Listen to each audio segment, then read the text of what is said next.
Welcome back to It's a Numbers Game, the podcast where we explore the realities of running and growing an MSP business. I'm Adam Morris, joined by my co-host Daniel Welling.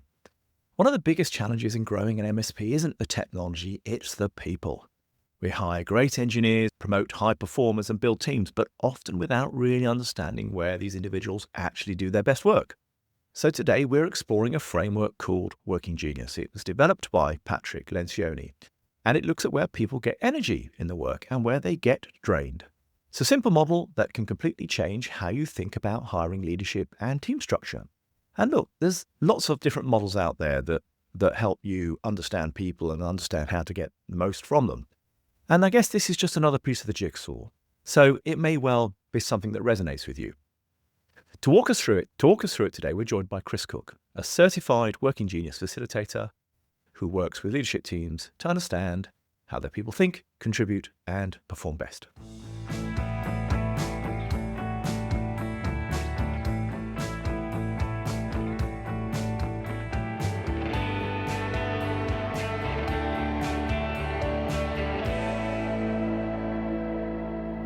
Welcome to the program, Chris. Thanks, Daniel. Good to be here. Indeed, maybe we'll have a slightly more coherent conversation than we did last time we met, as we were both a couple of G&Ts in at that point. So, I think I was in derail that night. Yeah, you're on your own there. No, you got to get involved. Very good. So, our starting topic for today is one that I'm sure will appeal to a lot of our listeners in the MSP space, because we all love our widgets. Except we're going to talk about a slightly different widget today. Maybe you'd like to expand on that? Sure. Yeah. Thanks very much, Daniel. I'm not going to talk about the, I mentioned Guinea. There you go. I've just mentioned it. Not that widget, different widget. And not the widget that we report on a dashboard either. This is something about understanding who we are that little bit better. There's a model out there by Patrick Lencioni of the Table Group.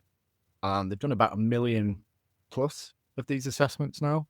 And what this is, it's a framework. It's a framework that is built around where we get energy and what removes energy.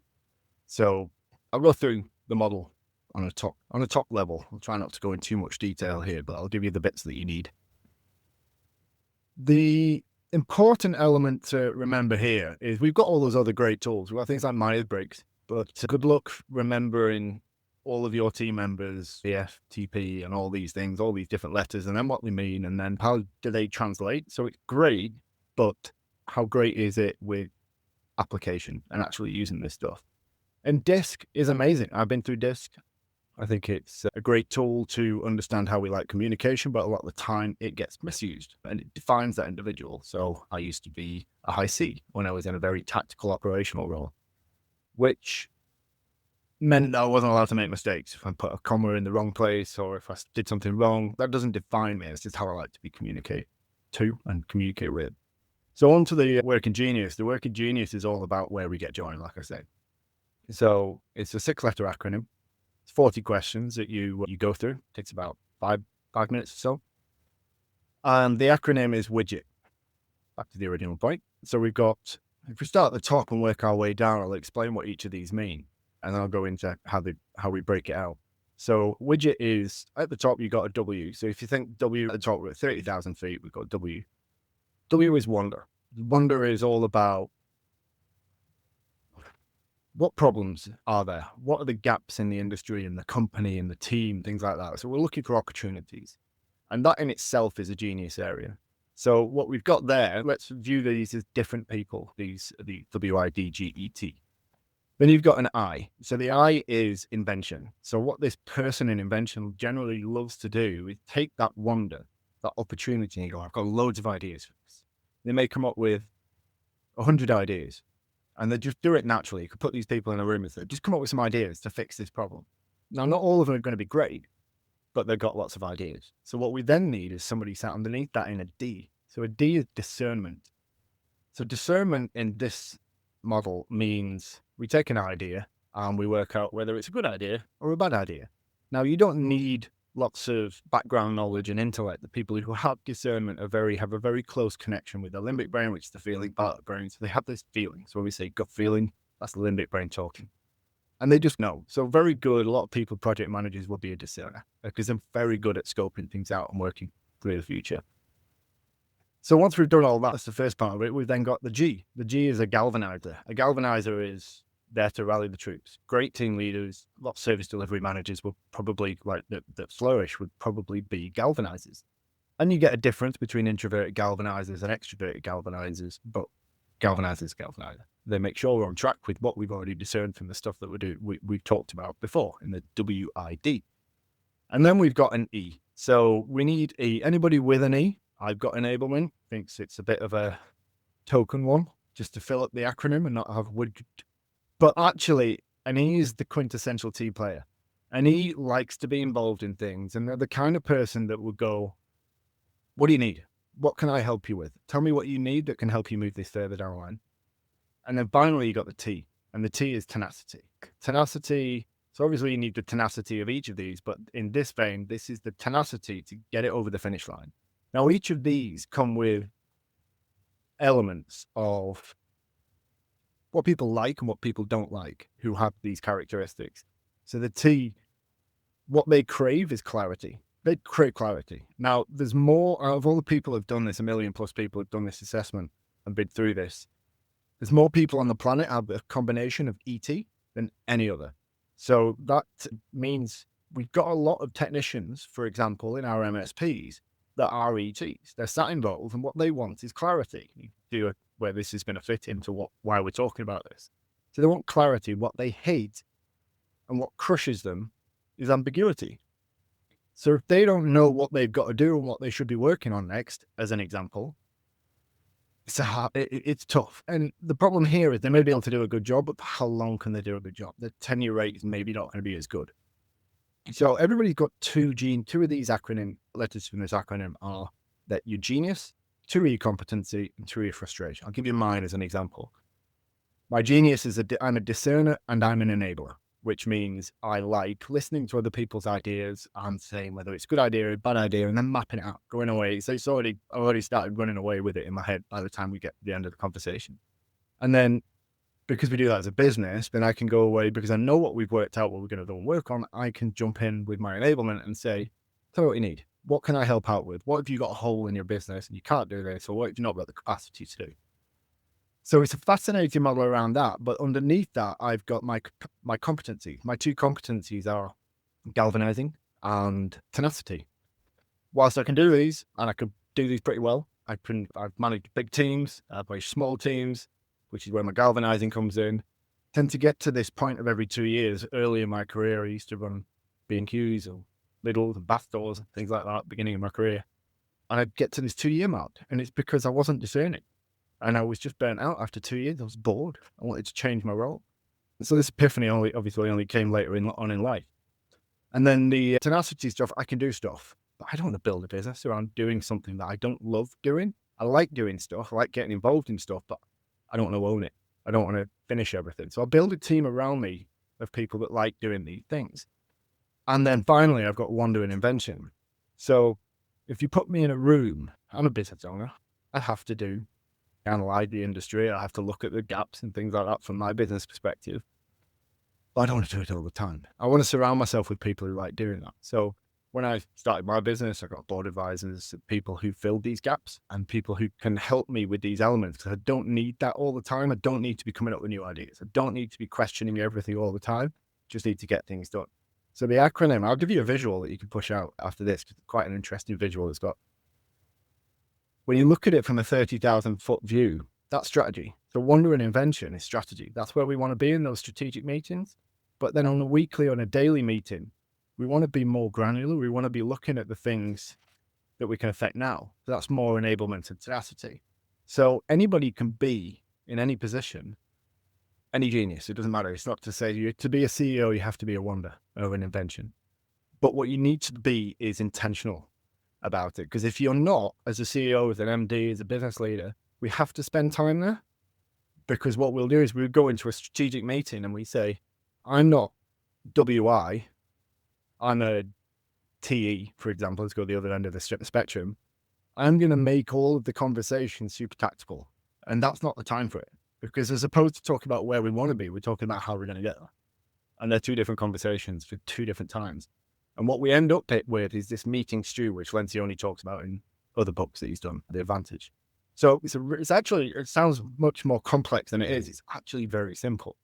So what you could do with this is once you understand yourself, you can be kinder to yourself. You can be more intentional about where you need to spend your time.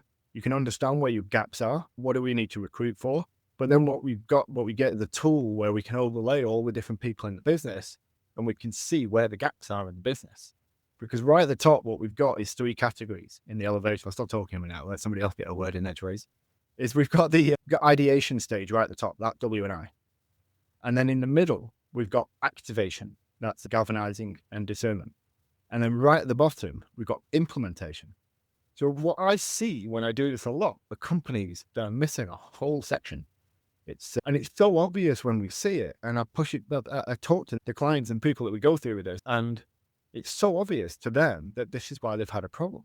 Because if we go from ideation to implementation without testing the market and saying, is this the right thing that we should work on? We're wasting time, we're wasting money, we're wasting resource and effort. But there's impact if you're missing any of these.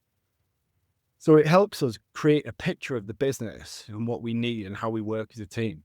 Every single job is a 6-letter job. That's one of the things we reinforce with it. We've got to use all of them, but how much we use in each of these genius areas, that's down to us, but that's down to intentionality. So it's a super interesting model, very easy to remember. Can I just dig in just to try and get some better understanding?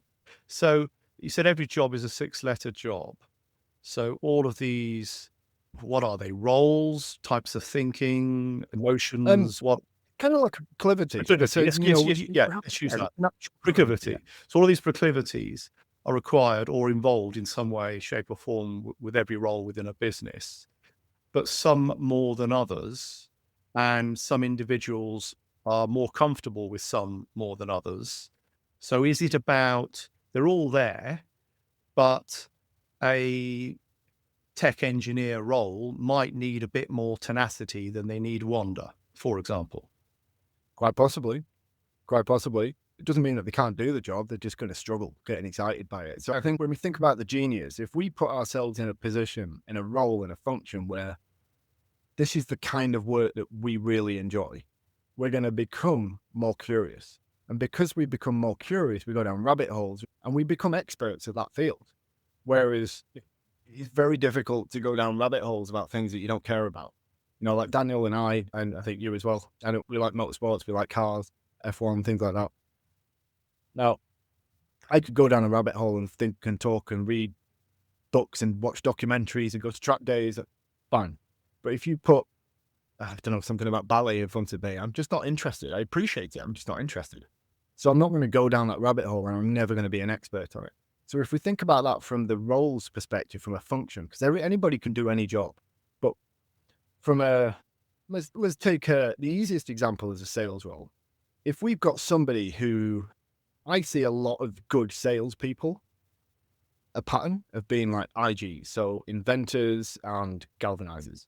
So people who are just really good at, I say really good, they enjoy it, so they become really good at going out there, talking to people, being excitable, educating about the things that they care about.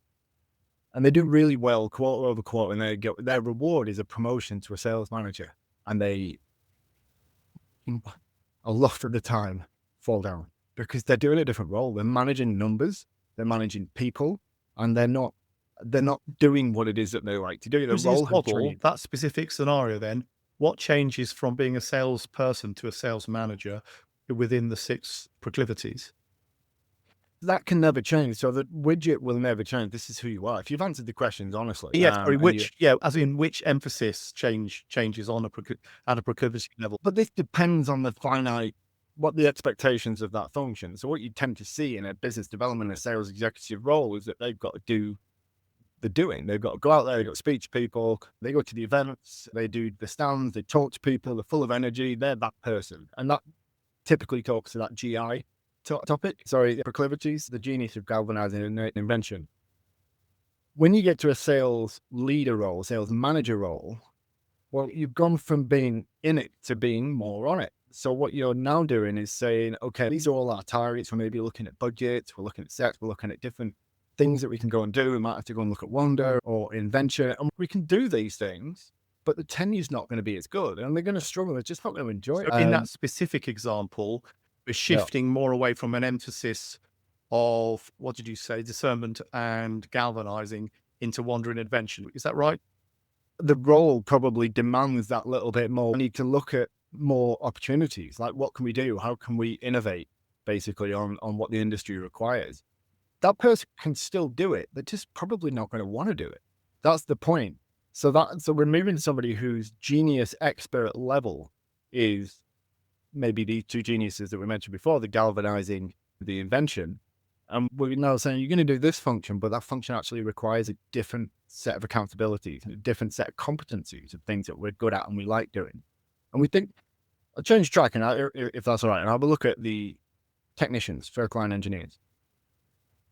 If we built a system around documentation, SOPs, standards, everything like that, we've got a system that's built out really well. We've got all of the ticket comes in, everything's prioritized in whatever PSA you're using. We've got the next ticket to work is here. We're going to go through that one, and I'm going to click through that. I've got a checklist. I've got all of my interlinking knowledge-based documents, so I know how to fix it. I know what steps I need to go through. That's clarity. And then somebody with enablement and tenacity is going to love doing that, because we've got everything. I know exactly what I've got to do, and we don't need to break everything down to the minutiae and just talking blue sky, perfect world. That's what they'd like to do. But then when you get to escalations, if we've got our system set up in the same way, we can do escalations, but arguably don't need to do escalations because it's all been answered in the documentation. But if we've got escalations going, it's usually because we haven't got them documented. So what we need there is somebody who's going to thrive from thinking outside the box. We're going to look at somebody who's looking at different ways of fixing a problem. And the point is that if we look at this then from a different perspective now, we've got level 1 engineers who are remunerated to a certain point because of their value to the business. And a third liner who's getting everything escalated, he's going to get paid more money because they're of more value to the business, because they've got more experience. But we're now saying that there's a limit to how much this person can earn and enjoy their work, because they're going to have to move to this escalations role that they're not doing as much and maybe not be as good at doing. But actually having somebody who's really good at level 1 is vital. Just like having a really good dispatcher is vital to a business, because you've got people that understand things and they're looking at different ways of making their life and their role better because they're interested in it. Two things. First of all, I now know what proclivity means, so I'm going to add that to my diary today. You're Daniel Thesaurus. The Daniel Thesaurus. And as a people analysing tool, I think this makes a lot of sense, and there's a lot to digest there and appreciate. Probably a podcast is not absolutely the best medium. Me seeing that visual guide, which if we've got a link to that, we'll certainly include that in the show notes. So I think that'd be really helpful. Yeah, I think really fascinating. And I think for me, this is key in understanding like what not just business owners, but anyone occupying a role.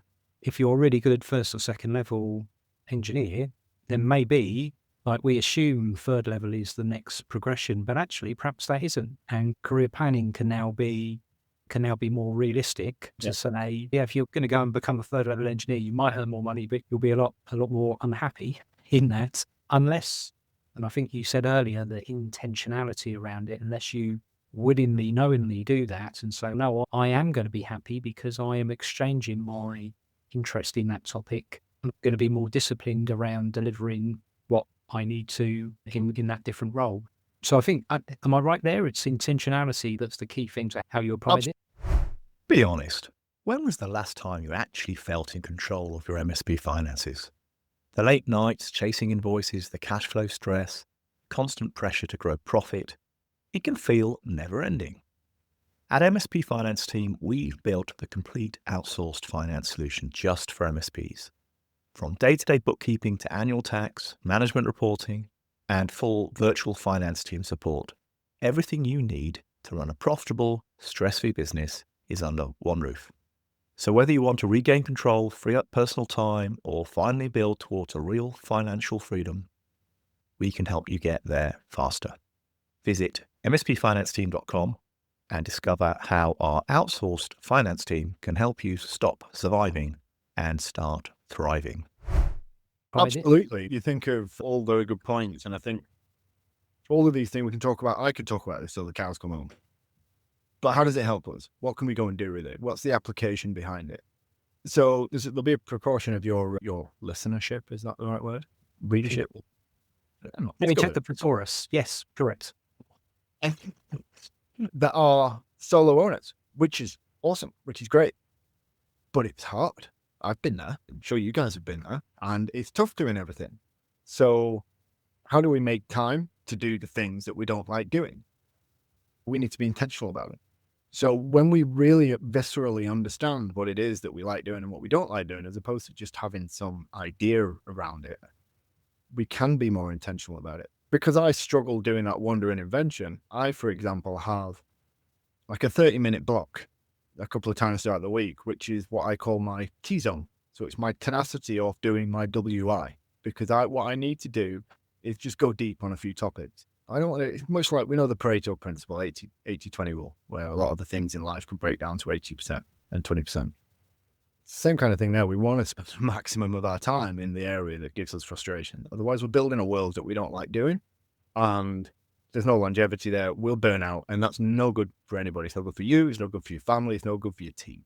So really, I know I was talking about solo, but I'm talking about everybody. And when I talk about your team, that could be contractors, it can be clients, it could be anybody, all these stakeholders that you've got. It's not good for anybody. We can create a longer tenure behind the work that we do by enjoying it more. It's really that simple. But that's not going to happen by accident. Some people are lucky and they've got it all sussed. Not everybody has, though.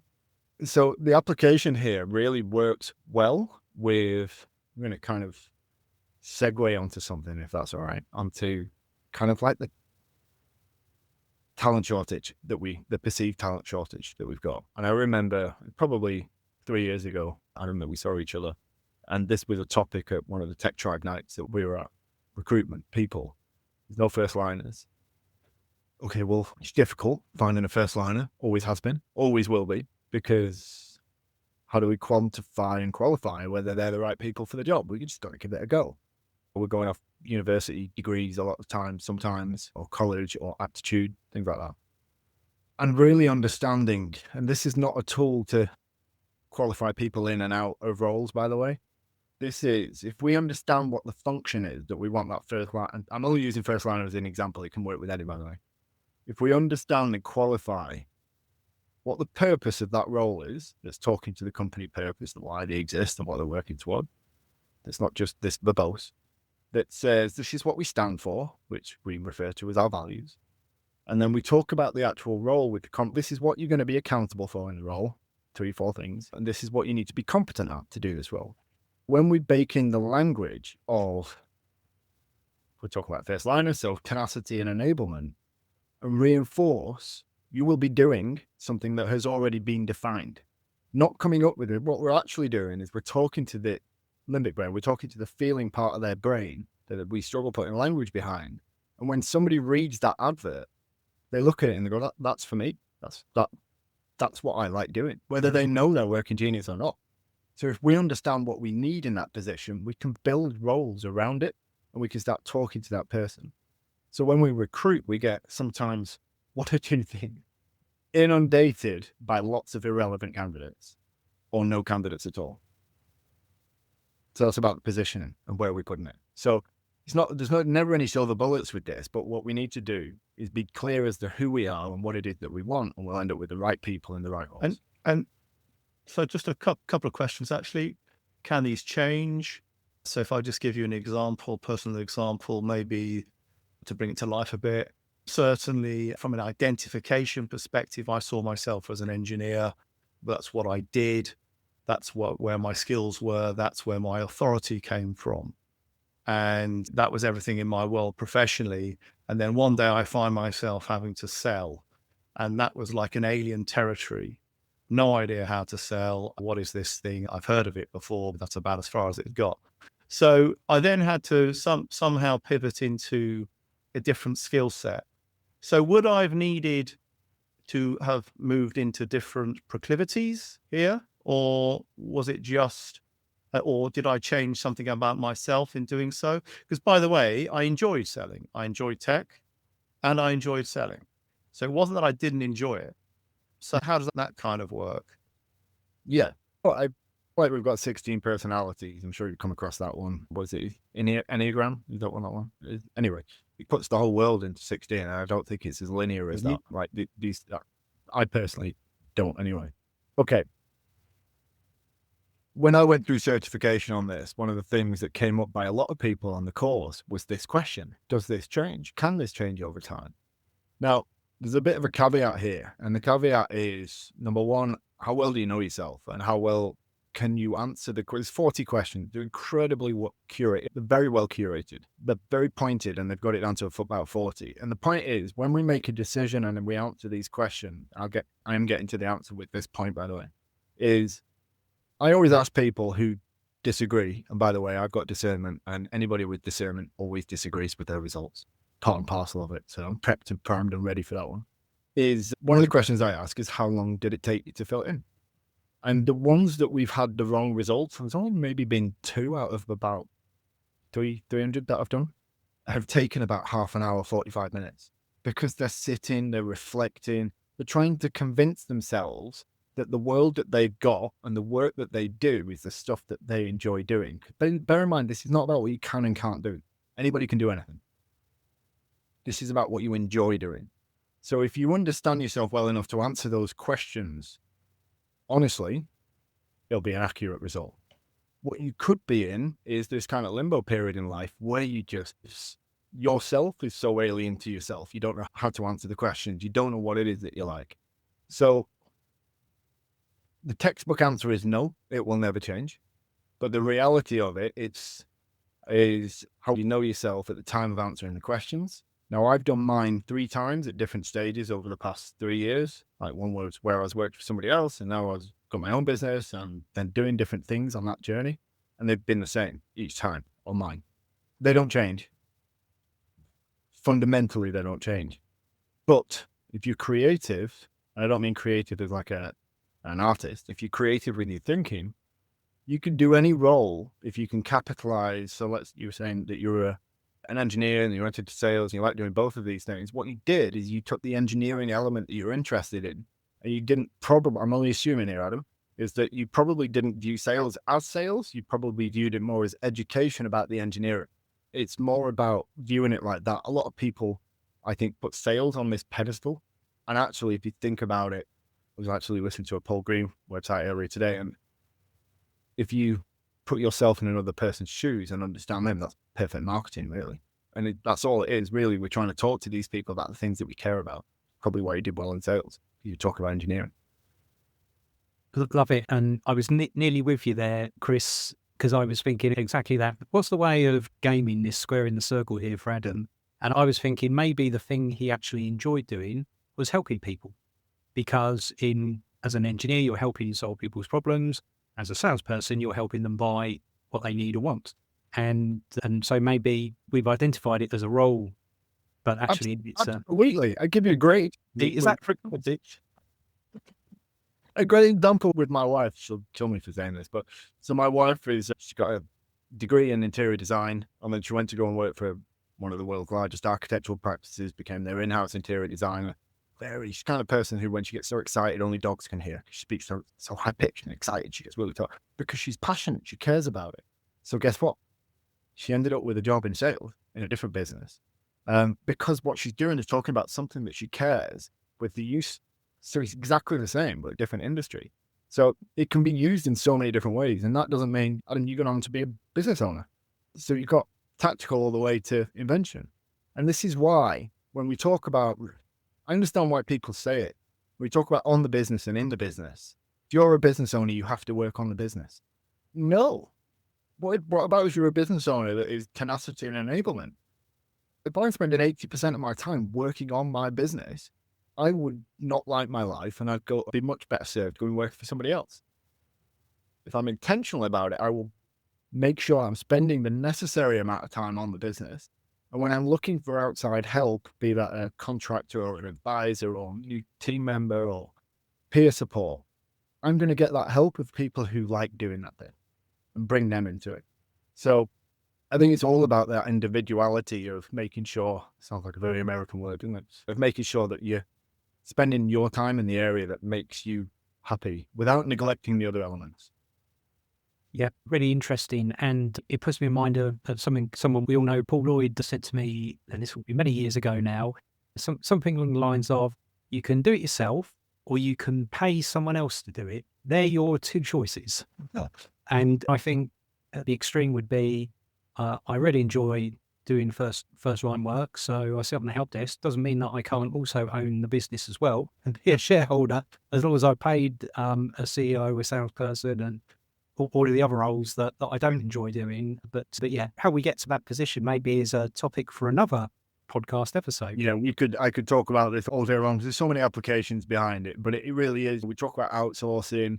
Have we got an internal team to support all of the, like this new, or do we go to somebody like Uptime or Help or whoever it is that we want to go and use this stuff? It's using the experts in their areas, because if we look at the next generation of MSPs, they're the MSPs. They're the people who are getting under the hood and understanding the people and where that company's trying to go, not the company who's necessarily turning up every week and saying, this is how many tickets we fixed and we've done this much with an SLA and we've breached this much. I don't care. Ask the question as to where you're going as a business. And as opposed to, I think the easiest analogy here is if you sit down on a QBR, I know we're bleeding into an entirely different topic here, but if you sit down in a client meeting or a QBR and you just talk, you just become human, much like we're doing it. Just have a conversation. And that conversation is going to go to a point of where they're going, where their business is going, what they care about. Because everybody likes to talk about themselves and what they're doing, and they'll be interested and they think that you're interested because you're listening. But if you could use some kind of technology, AI, whatever, record it and be really present and record that meeting and take that back to your techies, whoever it is who scopes projects out, and say, okay, this company, they're growing this year. They're going to go from 1 site to 3 sites. As opposed to that client coming to you and saying, well, I need to go from on-prem to Azure. Because what client's ever going to say that? We should know that based on their path. But we're only going to know that if we ask the question as to where they're going as a business. So it's right people, right seats, basically. We put those conversations. One last question. We need to be quick because we're at time. The challenge is to take a minute on this, Max. Using other models, in particular the DISC model, that was helpful also from a sales perspective in trying to understand a more optimized approach for that target client. So the first discovery meeting, we might start to look in, is it about the monkey, the gregariousness, all that stuff? Is it all about chat and relationships? Or is it all about detail and numbers? Or is it about goals and challenge and growth and domination and all this kind of stuff? So look, but the point is you can hone in at a very basic level what type of proposal, for example, to pull together. Is it just a word? Is it just a sentence? It's the numbers, or is it really detailed with spreadsheets and all sorts? Right. And so I found that quite useful. Could this tool be used in a similar way, or is it more to step on from that in a complexity, and you wouldn't use it in that way? I think the main distinction, the main difference between the two tools is that the DISC is a communication preference, and you're absolutely 100% bang on for use cases there. Great use case. But for example, on the red, I've got one of those little click behind me somewhere. The red is basically the leader, isn't it? It's the high D. Yeah, the high D. They are be brief, be bright, be gone. Yeah. And then you've got the blue, which is the C, and they are give me detail. So if I went to a prospect, for example, and they are a high D, yeah, if I go in with detail, I've lost them. They're just not going to read it. When people call it ADD or ADHD or whatever label that we want to put on it, they just don't want that level of detail. It's not for them. What they want to know is that it's going to work. The working genius is not really about that. DISC is perfect for that. The working genius is more about putting the right people that's going to have that conversation and identify that requirement. Yeah, okay, that's cool. Really, really fascinating conversation, Chris, and didn't even need a ginger ale to help lubricate it. So hopefully there's some good listening there for our audience. If anyone would like to carry on the conversation with you, how best to get in touch? Yeah, thanks, Daniel. Thanks, Adam. It's been great talking. I can talk about Working Genius quite a lot. But yeah, anybody wants to get in touch with me, I'm very responsive on LinkedIn. I've got a newsletter, so I'll put the link to you guys if that's all right. So yeah, just reach out. Happy to talk. Very good. Thanks, Chris. Thank you very much for joining us. Yeah, lovely. Thanks for having me.